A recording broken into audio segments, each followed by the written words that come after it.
At ayun na nga, atin ang pag-usapan si Juan de la Cruz. Unang ang pinalabas ang Juan de la Cruz noong 2013 sa ABS-CBN. Si Juan de la Cruz nga ay tinatawag na tagabantay. At galing nga siya sa isang lahi kung saan pinagtatanggol ang sangkatauhan sa mga aswang.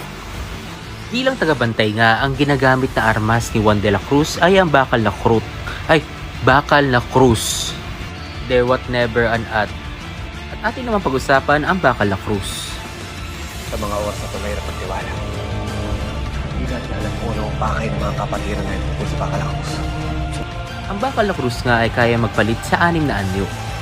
Kaya nito magpalit bilang espada ng katapangan, pana ng karunungan, latigo ng katarungan, sibat ng kagitingan, talasag ng angking galing, at pwede nga rin siya maging puting liwanag. Ngunit hindi alam ni Juan de la Cruz na siya ay kalahating aswang. Family is love!